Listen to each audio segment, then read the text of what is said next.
Troisième problème récurrent en e-commerce, tout simplement la suite logique. Une fois que tu as capté du trafic qualifié, tu as éventuellement ou pas un problème de conversion, c'est la conséquence de tout ça, c'est la difficulté d'évolution du chiffre d'affaires. Voilà, c'est un point qu'on ne va pas aborder pendant 107 ans. Difficulté d'évolution du chiffre d'affaires, ça paraît banal, mais c'est le nerf de la guerre. Si tu te lances aujourd'hui ou que tu t'es déjà lancé dans le e-commerce, c'est pas pour le fun, c'est pour faire du chiffre d'affaires et gagner ta vie.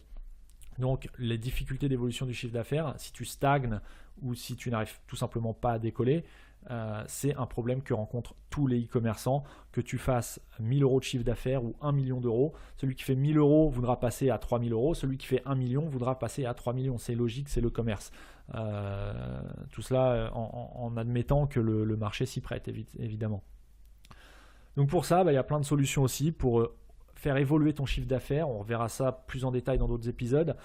Tu peux proposer tes formules que tu fais aujourd'hui si tu vends du service ou même des produits. Tu peux proposer ce qu'on appelle des box. C'est un petit peu la mode aussi en ce moment. Proposer des formules d'abonnement pour recevoir un produit régulièrement. Ça se prête plutôt aux produits consommables. Si tu vends du dentifrice, tu peux proposer des packs d'abonnement de 12 envois répartis sur les 12 mois de l'année, où la personne va te payer un abonnement récurrent renouvelable par tacite reconduction au bout de 12 mois, par exemple. Ce sont des exemples. Mais tout ça, ça te garantit une certaine récurrence dans ton chiffre d'affaires, dans ta fidélisation client. Tu peux essayer de mettre ça en place si ça se prête à ton activité.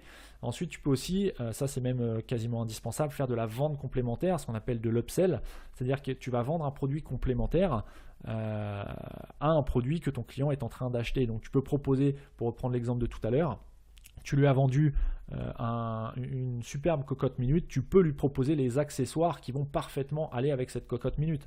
Et ça, tu l'ajoutes dans ton panier, au niveau du panier, quand la personne est déjà dans le tunnel de commande, qu'elle n'ait plus que 2 ou 3 clics à faire pour ajouter 2 ou 3 produits supplémentaires. Alors la valeur des produits est logiquement, ou la plupart du temps c'est ce qu'on observe, moindre que le produit initial que la personne est en train d'acheter, mais la vente complémentaire peut vraiment démultiplier ton chiffre d'affaires.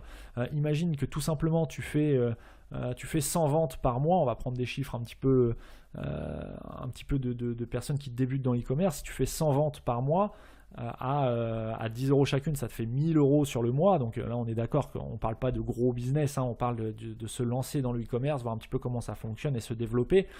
C'est la réalité des choses, bien qu'il y ait quelques exemples de réussite, mais toujours pareil, c'est pas la masse. Les success stories ne sont pas réalisés par la masse.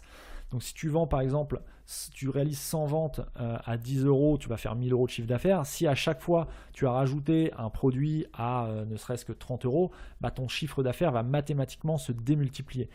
Donc voilà pour les difficultés d'évolution du chiffre d'affaires. On verra d'autres exemples dans d'autres vidéos. Là je regarde un petit peu comme je suis au tout début du podcast. Le